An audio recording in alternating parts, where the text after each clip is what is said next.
here at the college. I mean, who should be more afraid of AI than a literature professor? But here she is, and she has become an evangelist for this tool. And I think she's really going to thrill you today. And I will leave it at that and I'll let her go. Patricia Allen, welcome to the Tech Council. I'm so excited about giving everyone a chance to explore this technology. And I'm going to suggest that you, with your laptops, absolutely jump right in. There's no reason, you don't need special software. You can access ChatGPT and the other generative AI chatbots online. You can use our college Wi-Fi to do that. And I put up the URL for OpenAI, which is the ChatGPT tool, but right under it you can see over there are a few other tools that are out there that are very good. And I'll talk to you a little bit as we're doing this about what's the difference. These are all amazing tools that can do astonishing, they astonished me in the sorts of things, tasks they're able to execute. Any one of these is okay. If you want to have ChatGPT, there is a free version of ChatGPT that is version 3.5. So you can go to www.openai and sign up. And then if you decide that you want to have the full version of ChatGPT, the current version is version 4, and that does cost a fee. It's $20 a month. So you have to decide, as I tell people about everything. I'm still working with a really old HP laptop. I'm not a person that jumps on buying new technology unless I have a really good reason. I do have ChatGPT 4 because, $20 a month for what it does for me, I feel ashamed, Last fall, the president of the college sent me an email with an article from The Atlantic that basically said, is college dead because of AI? And he and I often exchange articles that we think are interesting. And so I was really busy. I didn't really get to it right away. But, I skimmed it a little bit and I thought, I'm not worried about this at all, right? I mean, this is ridiculous. So then in the spring semester, in February, I was teaching a science fiction unit in my lit class, and the students were very sort of apathetic and lethargic that day. They weren't really interested. And I said, oh, I know, let's try AI. Because I thought it was, it would be fun. And I made the cardinal mistake no teacher should ever make, which is doing something you haven't tried before on your own. So let's just log in and do it, right? So we just logged in, let's get our accounts. Here they are, there's 8 of us, and I'm like, now we're gonna show them. We're gonna see about how important the human soul is and how literature could never be duplicated and all these sorts of things. So I said, let's get to write a sonnet. We'll see, a Shakespearean sonnet, right? And so then we proceeded to give it a little bit of information. And in, 4 seconds, 0.4 seconds, it wrote a Shakespearean sonnet. And I want to say it was horrible, but it wasn't. It was beautiful. And not only was it beautiful, then we started asking it to do more and more. Add this imagery in, and add this character in, and change the tone a little bit, and add in these words. And it kept adding and layering in and making this more and more beautiful sonnet. And then at the end, we took the sonnet and we uploaded it back into ChatGPT and said, write an interpretation, an analysis of this Shakespearean sonnet. And it did. And it wrote this amazing analysis talking about how the speaker was struggling with coming of age and how nature represented. And then I just said, okay guys, that's it for today. And then I went home to bed. And then I just every day went home. First of all, I got home and I was really shell-shocked, and I said to my husband, "Do you think we could move to Maine?" And I'm not joking when I tell you, I was in an existential crisis for weeks. I didn't understand what my purpose was anymore. Everything I'd ever done and studied, everything I thought about the world. I thought about this a lot. I'm one of those people, I spend too much time thinking already. And thinking and every road is taking me to the same place, and I'm thinking, what is going to come of us? What is going to happen? What is our are we just going to become blobs that don't do anything anymore? I mean, what can possibly, everything in front of me seemed to evaporate. And I did think the answer was to run, to just retire. I'm close, right? I'm like, maybe I can ask it, ChatGPT, how can I maximize my retirement benefits? Actually, it does that very well. But then I was driving and I was listening to, thank God for NPR sometimes, and there was a program on, and they had excerpted Sal Khan, who's the director, the person who created Khan Academy, talking about AI, and basically echoing my sentiment, that people were devastated and terrified, and what did the future mean? But he talked about a different future. He envisioned AI as an incredible tool for equity. And that really perked me up, because equity is really important to me in every sort of aspect of life. And I started thinking about how, and what he suggested was, first of all, he said, look, every criminal enterprise on this planet already has this. You don't need a room full of servers. You can carry this around on a laptop. There's nothing, there's no way to detect this. There's no way that we're going to be able to stop this. Every corrupt government in the world already has this. It's already being put to work for the worst, most imaginable outcomes that the dark side of humans can think of. So you can't just turn your back on this. You have to decide to be an agent for good. You have to join the fight to see what good can come of this tool. And so that sort of perked me up, right? I thought, okay, I'm a good soldier. I'll see what I can do.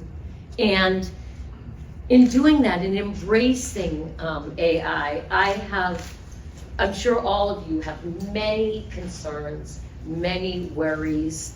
There are endless, kinds of challenges that we're going to face. It is going to turn on our heads everything, the way that our society is structured. It is. In a fundamental way, I'm a writing professor. The entirety of, I would argue to you, the power structure of our culture is built on the notion that you earn your place by, ultimately, when it gets boiled down to it, writing. When you were a little kid, you had to write. You got good grades. How'd you get into that college? You wrote a good essay. How'd you get into grad school? Grad school itself requires a B. You got to write a thesis. Almost everything that people achieve, they think of as a product of their writing and their reading, and you think of that as something that's your own personal skill that can't be matched. It's something intrinsically human. The idea that a machine can do this, can read, can write, as well as you. We have to sort of step back and say, maybe it isn't magical.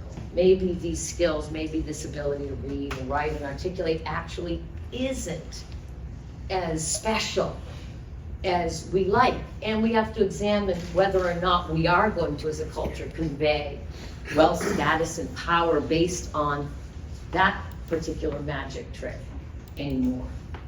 Because what's going to happen now is kids who couldn't figure out where the period goes in a sentence, they're not going to be left out of the table anymore. That's going to be an old, why do people even care about periods? Guess there aren't periods when you speak. There's no punctuation. We invented writing. Writing is a technology. We invented it in order to conduct business. We invented it so that we could count the bales of stuff that went down the river. And even though it's had a sacred place in all of our lives for a really long time, we're at the edge of a cliff now. And the best thing that you can do to sort of understand where we're going is to give it a try. So hopefully now everyone has had enough time to sort of pull up and get one of these tools up in front of you. It could be a ChatGPT screen, it could be Perplexity. We use Perplexity at the college a lot because one thing is it does give it sources, and then the other thing is that you don't have to have an account to use it. You can use Perplexity without logging in. And more of them now just sort of allow you to log in using Google. So here's let me get my screen. Sorry. So I'm going to talk using ChatGPT, but the same I've got these other tools up as well. So I recently watched the movie The Social Dilemma. I don't know if any of you have seen it. Everybody should see it. It's on Netflix. It's all about social media. And one of the things that was very reassuring was that they had some really amazing technology experts who said, nobody really understands how this thing works. Because I spent a lot of time trying to figure out how this thing works. And they said, essentially, we've created these programs, these algorithms, and we've sort of let them do their thing together, but we don't all really actually understand everything that's going on. And that's true with a lot of human inventions. So we can be terrified about that, but we do that all the time. We make things, we make drugs all the time. We don't know exactly why they work, but they work, right? So same thing goes with AI. So, but what I can tell you is today, for our discussion, we're talking about something that's called generative AI. And you can just think of that as, in this case, a very general tool. And these are known as chat bots. And they are called chat bots because they talk to you. So the first thing that you need to remember as you're using these tools is that they will talk to you. And I encourage you, where it says right there to send a message, to just start by saying, hi, I am, and put who you are in there.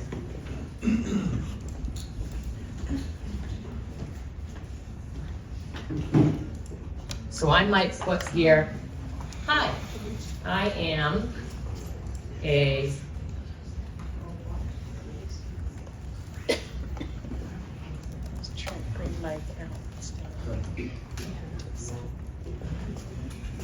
and when I enter that information in, the chatbot gets an idea about the sorts of things that I might be interested in, or the particular perspectives that I'm looking for when I have conversations with it.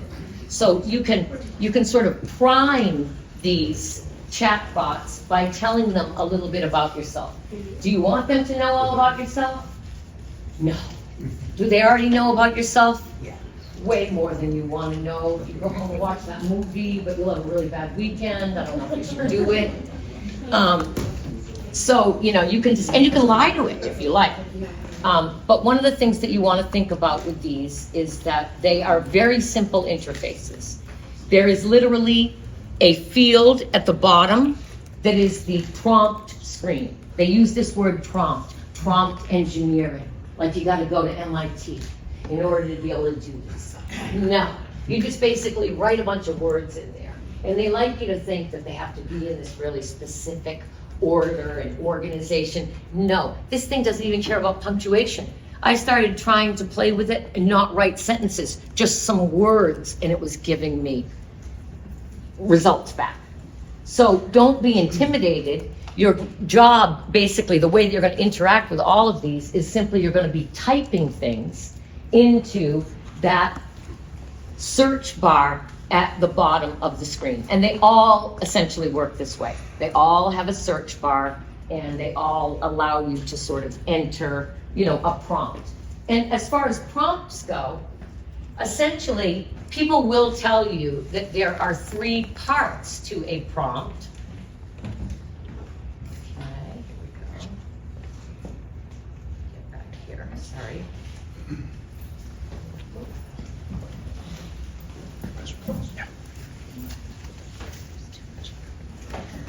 And those 3 parts are the role, the task, and the output. And the bottom line is, you're gonna tell ChatGPT what you, or I like to call Chatty, I got a nickname for her, Chatty. So I tell Chatty who I want her to be right now.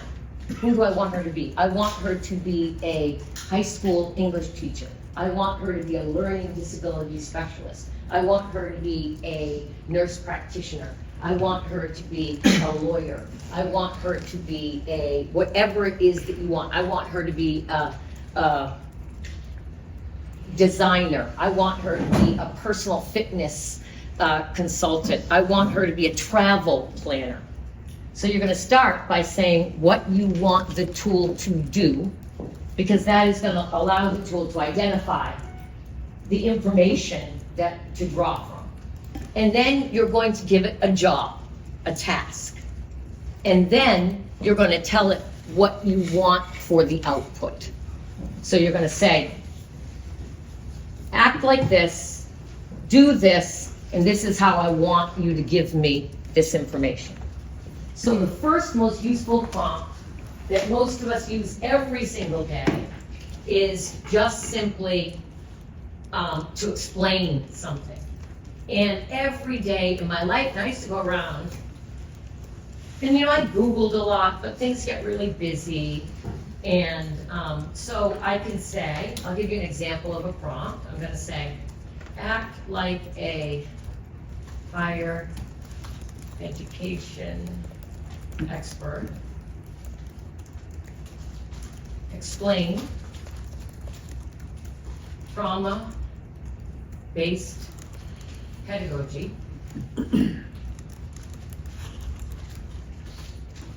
Didn't spell it right, it's not going to matter to me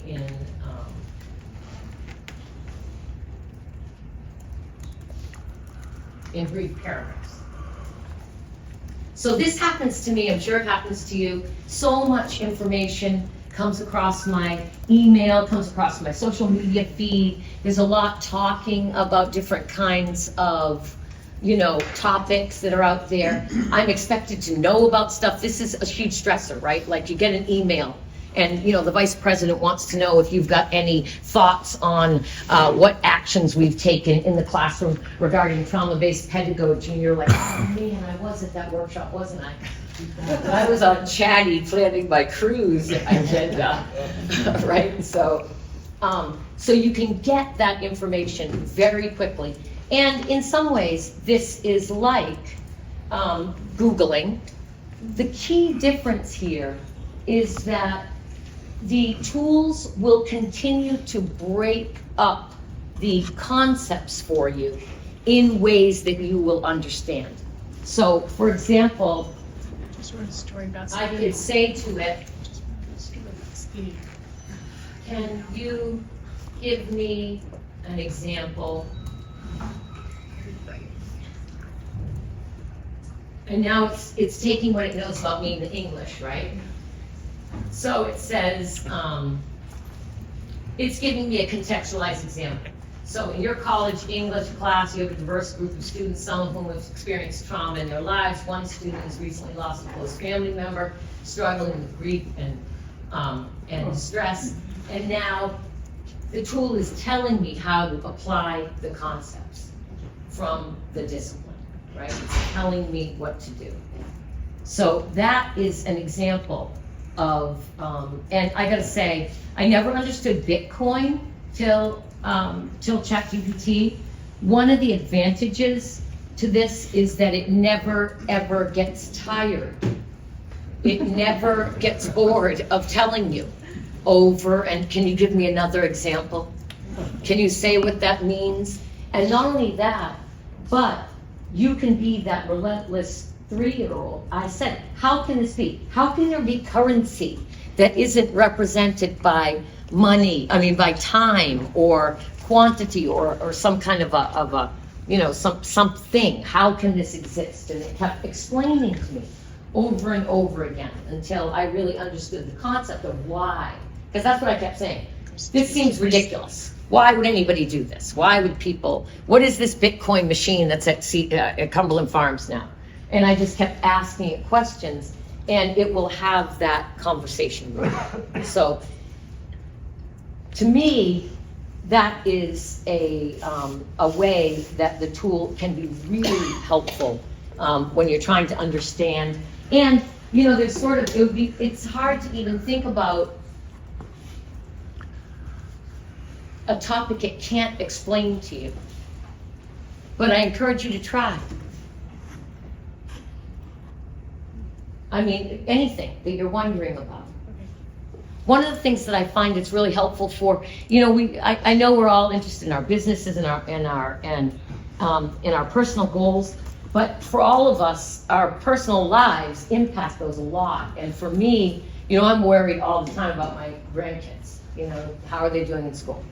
And I don't know if you've seen that math. I don't know where they invented this stuff. Maybe you guys invented this stuff that's going on right now. But I'm not kidding you. I've not even seen anything like it. I'm not certain it's English. But I know that I can take a photo with my iPhone and upload that photo into ChatGPT, and it can tell me what it is and how to do it. And that is a huge relief in my life. That gives me enormous relief.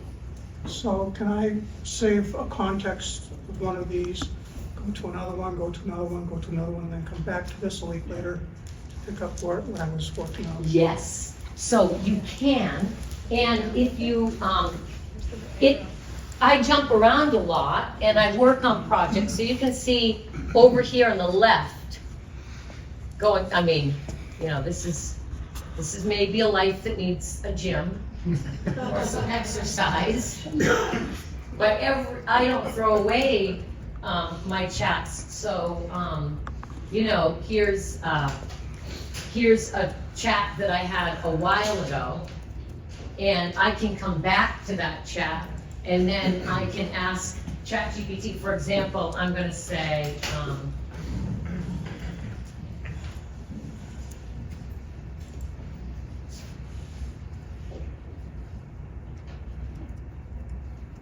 so now I'm asking it to go back to a task that I had to do before. I was working with a colleague and I asked it to, this is the problem. We're trying to figure out how we're gonna grade students. And so we can ask ChatGPT to, for example, have 2 different psychological theorists explain a child's behavior in a kindergarten classroom. And it can come up with that, and now it's, as you can see, it's organized its findings into a table for me, right? And so yes, and I left that. And all I had to do to get back to it was scroll back through my list. That's all that you have to do. It's always available. And it's the same with the other, I have a formal account, so it keeps everything. Some of them, if you don't log in, obviously, there are ones that allow you to do a 1-hit and it won't remember your question because it doesn't remember you because you weren't ever logged in. It might be saving it anyway, though. Oh, it's saving yeah. And learning from it. Yes, it is. It is saving and it is learning from it. And, there is a whole ethical issue there.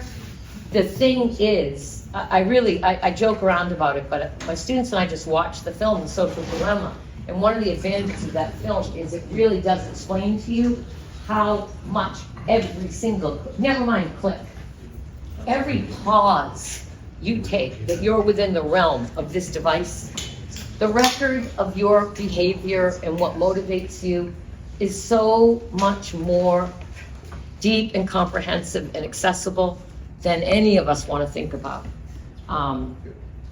it's sort of that, young people, they say, they don't believe in privacy. They want the machine to anticipate. But, I don't want to go there because, I got issues too. Questions before I'm going to show you another prompt. Yes? You might cover this, but in the example you gave of the vice president that wanted you to summarize whatever, if the VP was curious, I wonder if she generated this with AI, can they figure that out? Or how closely can they figure it out, which is now not acceptable? And then part two, do you think ever someday people will just expect it? I think that I'm a writing professor, so I can spot AI pretty quickly. It has a voice, and all of them actually have different voices. And when you say, which one do you want to use?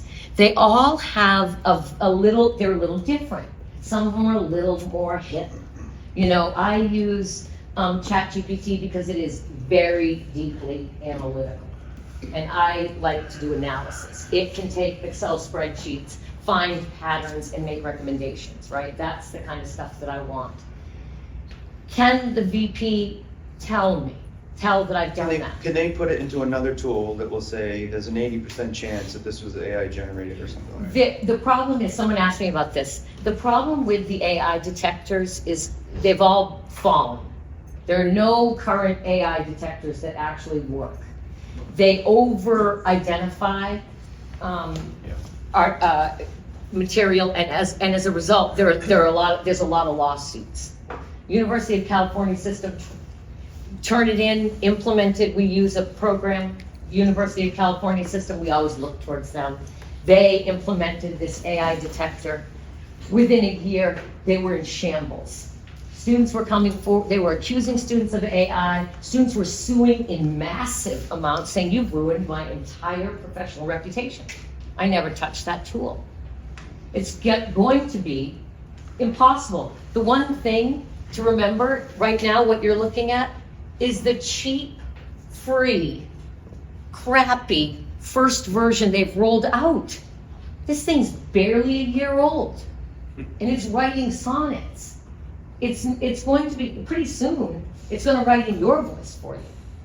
Right now, I can buy on the internet, I can clone my voice and my avatar, and I can make videos of myself speaking with a tool that's easily available. We don't buy the clone, but my students use that tool. It's called Hour One to make, avatar video talking presentations. So I'm not worried I think what's going to change is that people are going to, unfortunately, what's going to happen is your boss is going to say, well, I knew you can't remember everything you're ever exposed to, but you ought to know how to use the AI and find out. Right? It's like Googling it. That's what I say to myself. I'm like, you couldn't Google, you had to ask me? You don't have Google? Yes. You mentioned grading students. In this kind of an environment, how do you grade students? Well, that is, right.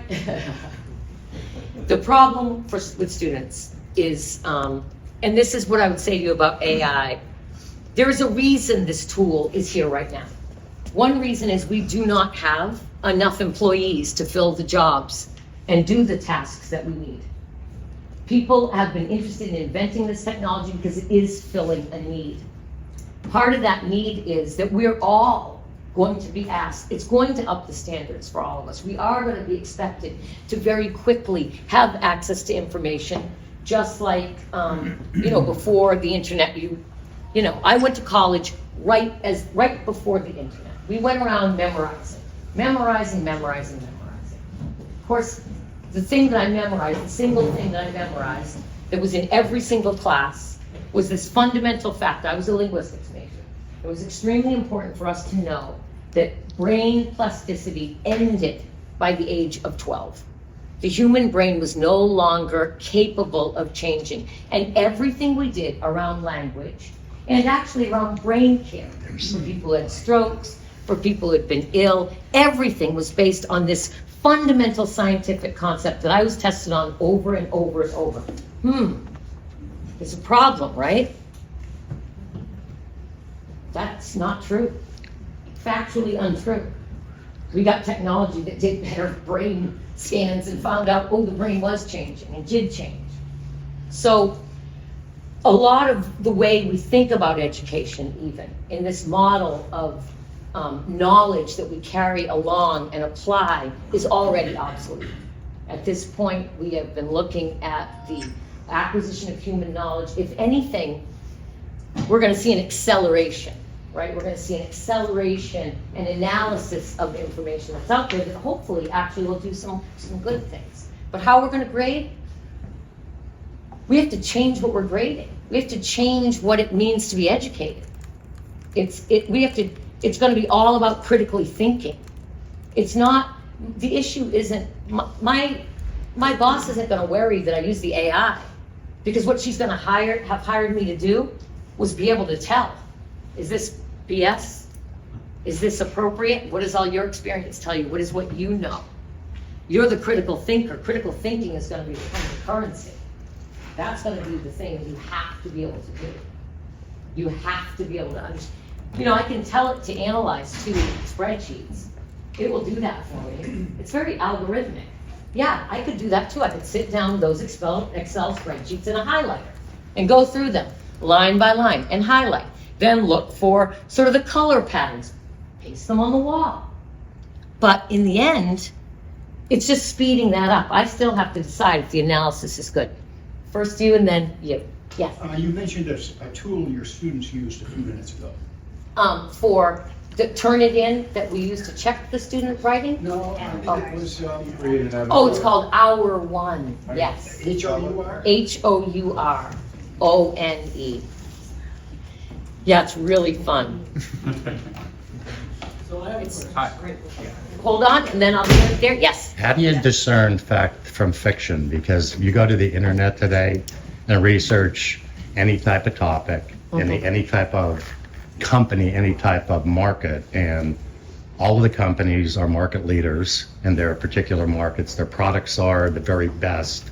Like, how do you discern what is fact versus what's... Here's our existential crisis.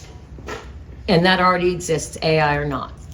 The internet is filled with every fact of human understanding and knowledge that's ever been created, and a bunch of lies. That problem we are absolutely vulnerable to.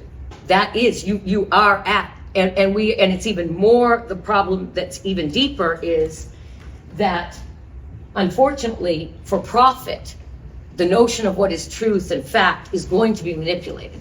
And these tools right now are free, but they are going to be shaped pretty soon. Just like Google. Has anyone noticed how Google went to crap? I'm not joking. In the last year, certainly 2, your Google search results, I used to be able to teach students to research pretty effectively on Google. It's practically useless now. It's a sea of ads and,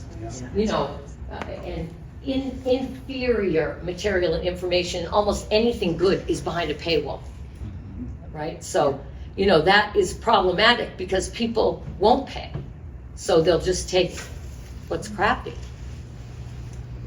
So I use ChatGPT to edit, so I write books and Right. and so I use it to edit. I use Dolly to create graphics. Doing that for about 6 months. What is my exposure to copyright? So all right, so this is really important to understand. ChatGPT isn't a... question? I couldn't hear what you Oh, what he said is that he uses ChatGPT to generate text, and DALL-E, which is an image generator, to generate images. And he's asking about the copyright exposure. Now, the issue is that if I were to prompt ChatGPT every single time the same question, it's going to generate different text. It is using what it learned from the internet, but it is not providing you with passages from the internet. So now Google, there's a lot, we can go around and around and around on this, right? And I was thinking about this morning in the shower, it's like, what is derivative work? Everything that's ever existed. My philosophy instructor was like, oh, who did come up with the very first, instance of that? Even that idea of who owns ideas is linked to power and wealth and society. There are people who historically just never got credit for the stuff they thought of. So those are challenges that are going to come, but right now, you're not plagiarizing. No, I'm So- putting my work into it. Can you copyright it? Is that what you're wondering? I have. Yeah. Before. But I used to use a team of editors. Yeah, Okay, and I would write, and I would send it to the editor, they would correct it, and tell me this and that, make suggestions. And last time I did that with them, using ChatGPT, they couldn't find any errors, so I said, why am I paying them for? right. Yeah, Well, I mean, that is the point, that it's gonna save us. But it's also gonna, raise the standard, right? We're gonna become less forgiving of errors, because why should there be errors? right, yeah, I mean, so you could ask it to enhance it, you could ask it, I mean, the Dolly is wonderful, you could say, give me a picture of this, and I don't like that, try this, do this, and in 2 seconds, you have a new picture. I think too, the thing is that, I love writing, I love creating. There are odd things I love creating, like I love writing puppet shows for my grandkids. I do. I'm not gonna have ChatGPT do that. But I have it write handouts for my students regularly, and it does an amazing job. And I thought a lot about this sort of morally, right? Like, I'm their teacher, should I be sitting there and writing this? I'll say to it, like, I'll show you right now. It's a good example.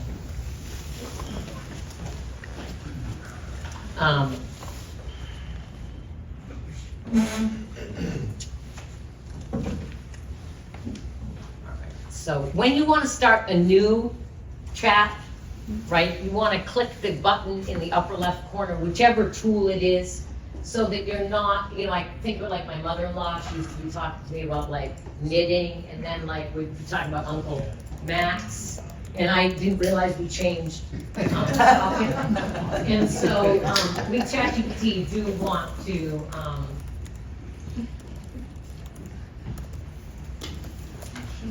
you do want to tell it that. So I'm going to say, act as a community college English professor. Write a handout for ESOL students on common errors in academic writing.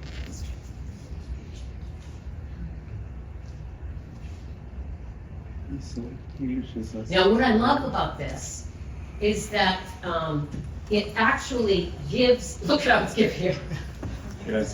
Okay, this is new, I do have to say. I haven't seen it do this before.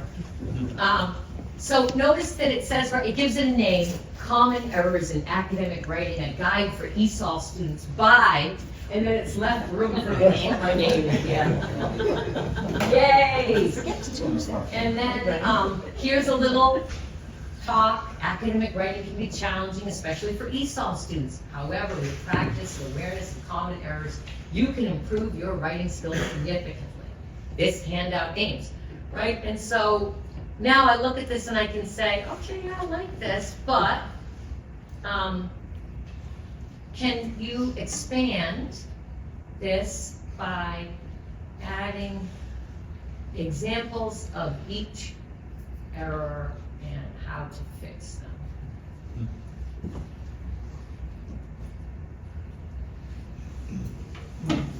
So my question is, it gave references at the bottom, how many of those are real? So that actually, I think it was telling the students they could go to those sources. Right, but are they real sources? Yeah. In this right now, so this is a really good question. I have ChatGPT 4, which is now Bing powered. And one of the things, if anybody followed the whole ChatGPT brouhaha with the ousting of the CEO, what I thought was really interesting was what they managed to do was take a company that was supposed to be sort of non-profit for the good of humanity, you know, kind of thing, right? Sam Alder is kind of this like hero, folk hero and everything. And so all of a sudden they're ousting him. And, you know, at the end of it all, you know, these people are gonna quit. And somehow now Microsoft is the ChatGPT's partner. You know, they just slid that in there, right? They, oh, well, they're gonna, oh, now it's just a whole new universe, right? Now Microsoft is OpenAI's partner.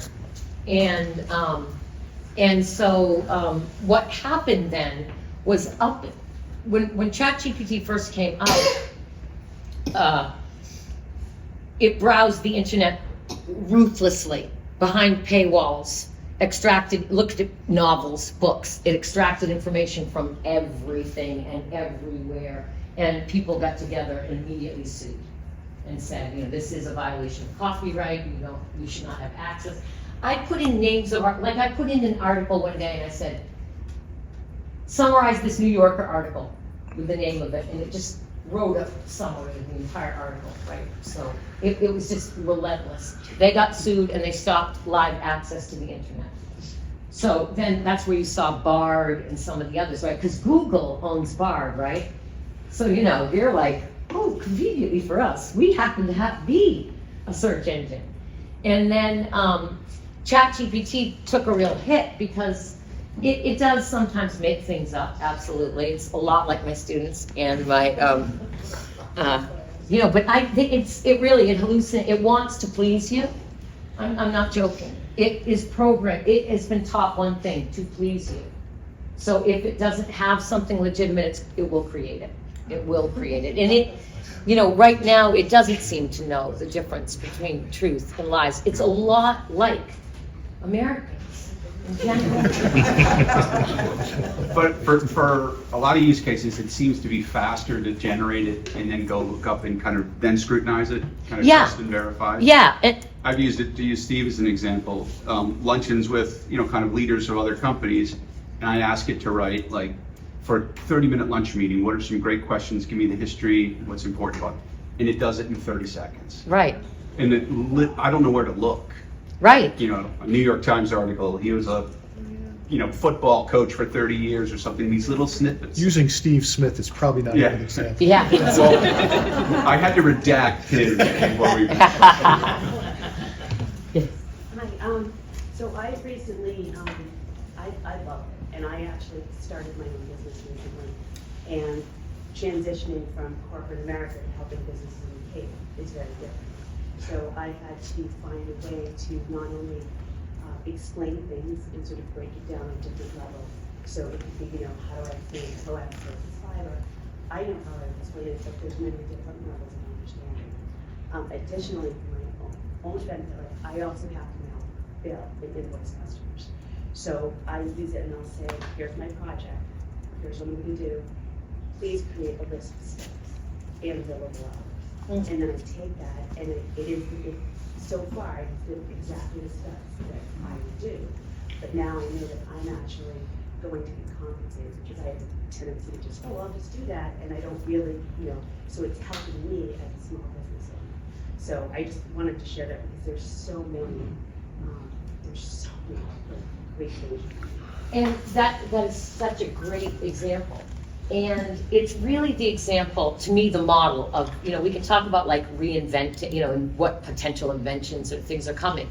But working with clients, being able to articulate what you do to a wide variety of audiences, to some people who have technical knowledge, some people who don't. And here's the big thing, it translates better than Google does, right? It's better than Google Translate. So if you want to send something to a client or to a person, you can upload that to ChatGPT, ask it to translate it, and then now you have a translated document that really does expand your reach. And I like this idea of translating for people who have different levels of understanding, right? So now you can reach consumers and not just, you know, people who are in the profession. And you say to them, write this for a person who is 60 years old with little experience in technology.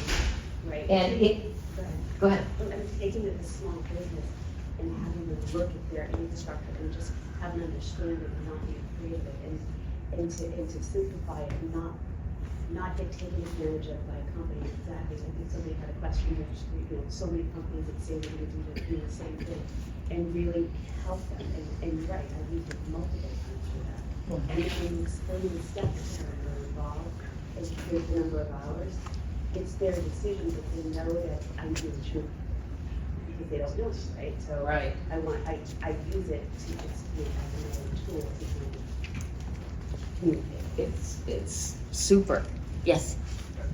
Kind of playing on some of the points that you're talking about, it seems like there's kind of a trend in the industry with kind of moving from the value from, like, say, Google search into Bard and taking these algorithms that already work under different names and moving those under that AI umbrella, and kind of it seems to almost be putting a more human face to algorithms in a lot of ways, rather than sometimes like a kind of fundamental shift in technology. It's not to say that isn't the case too, but Yeah, because I think what's changing is, I mean, a big aspect of this is search, right? So it is the internet search, but it's the generative part where you can it's the analytical part.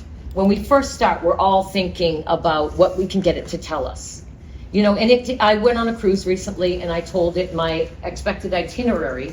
And then I said, I have 6 hours in this port, create a walking itinerary for me where I can see this many sites. I only want to walk this far. And it came out with, for me, it sort of was able to figure those things. And I said, I don't care about this. I told it what I didn't care about. And it came out with a plan for me, right? So that's an analysis. That's where it's taking my input and using search, but adding to it. You can say to it, I need meals, and I need the meals to have, I have a budget of this much money and this many ingredients, and it can be used in that way. I was thinking about the plight of, we have a lot of people who've been sort of brought to Massachusetts that are in the immigration process, and they're sort of lost here.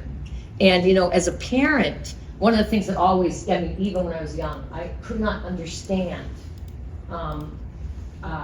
how school worked. Like, what is this? What is this IEP thing? What is that? What is a learning disability? I didn't understand all of these things. People come from cultures where they may not even recognize or have those issues available in their and navigating any system. And one of the things that I thought about all those social workers who try to help people and how helpful ChatGPT can be. Because really, people can just upload. For example, you can upload anything that is sent to you, a PDF. And I'll give you an example. I'm going to go to ChatGPT 4 now. And I'm going to say,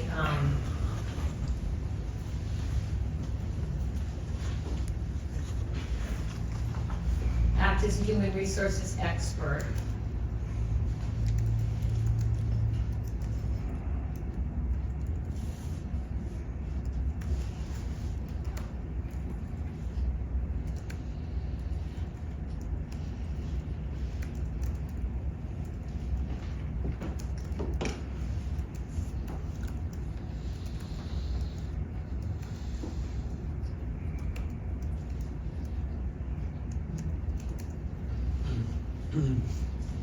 So here I have a question. This is what I'm telling you to act as human resources, but this is what we're always asking. Everybody who's in a job wants to know what's going to happen at sick time, etc. So you can see ChatGPT 4 allows you to, using plugins, and I do want to make sure that I get to just quickly tell you what those are. So I took and uploaded my contract, right? It's a PDF. And then I've asked it a question, acting as human resources expert, according to this contract, how many sick days can a faculty member take? What happens after they retire? And now, ChatGPT is going to use a plugin, right? Which is like an extension in a browser, a little tool, and it uses I use one that's called, I think it's called Chat with PDF, where it can read PDFs and analyze them, right? So it's just a tool that instead of just taking raw text, it allows me to upload and input things. And there are a lot of those plugins that are available, but you have to have the paid version to do that. So you have 4 different programs here. I just prompted all 4 with the same prompt. And I have 3 different answers from them. What were they? What did you ask it? I asked it about math, the new multiplication process as you were talking about. Okay. And I was curious how it would describe it, and there was 3 different answers. But my question to you is, what are the main benefits of each, and what do you recommend each for, knowing that they're essentially the same tool? Okay, so what I would say is ChatGPT 4 is the workhorse, right? So this is the one that I go to because it will write, as you were discussing, and probably you're using 4 also, ChatGPT. Yes, ChatGPT 4. This does really sort of sophisticated writing analysis. It builds tables. By the way, there's a whole code writing world. It writes code. I just don't code. My son gets it to write code all the time, you know. And one day, actually, I asked it. I said, I want to have I want a drop-down menu in an Excel table. And in my Excel table, I want to be able to choose more than one value. So how do I do that? And it wrote back and said, you can't do that in Excel. You can only choose one value. But I could tell you how I could write code for you to do that. And then I said, okay. Go for it, man. You know, like what could happen, right? I mean, I'm not taking anything out of there yet. Oh. And then I said, okay, well, I got this code now, but I don't know anything about coding. I'll tell you how to put it in. And then it gave me step-by-step instructions on how to go in to Office and, you know, pull up that, I don't know, developer tab or whatever it is and insert the code in so that I could have a lookup column that has more, that allows for more than one value. We're at 9. Okay. So So I'll wrap, I'm glad there's no to students stay, here but- today, so yeah. we don't have to rush out, but Right. I just want to let everybody know we're kind of at the end of our typical time. So Trish, let you've me, been great. Just getting started. Yeah, I know. We and need let- more, I think. let me finish that question though. So ChatGPT 4 will do that kind of thing. It will do a deep analysis. If you want to think of a fundraising project, it will come up with it. My brother, I went to his house, he's a marketer. I said, let's watch a movie. He said, I've got to come up with a marketing campaign. I said, if ChatGPT will do it in 5 minutes, can we watch a movie? He said, please. And then I went, and then he looked at it and said, well, I probably don't have a job next year, but let's watch a movie. So ChatGPT 4. Bard is already integrated into Google. If you open Google Docs right now, there's a little line that says, help you write. And you can just tell it what you want to write, and it will write anything. And it writes beautifully, actually. I asked it to write a letter of recommendation for a mediocre but hardworking student, which is one of the worst things you ever have to do. It's a college professor, right? And it wrote it beautifully. It wasn't overly flowery. It said, this student does not have excellent grades, but those grades do not reflect this student's passion and commitment and wherewithal. And I was like, I would have loved a letter like this. But how much is it worth? The letter? Yeah, and if that's all it takes. Well, here's the thing. What is it worth anyway? It's a box that gets checked, right? I mean, a lot of what we have going on are basically customs. It's a custom that you ask your professor, and your professor writes the letter and sends it off, and then the admissions person gets the letter and then files a box and puts it in there. But is anybody deeply, involved in that sort of thing? You're right, because we are not, those letters have all been written. The handouts on how to use grammar have all been written. Are we going to stop writing those letters? Yes. Yeah, you would hope there's some, They're going to become obsolete. yeah, there's some professor's judgment behind it when they write it themselves. I do. They're still judging it. Have you ever heard of a teaching assistant? Because that's what ChatGPT is for me. Yeah. It writes quizzes for me. I look at them. Interesting. I don't just, but it's my assistant that I don't even pay, which I might need some therapy about, right? Is that okay? Is that morally okay?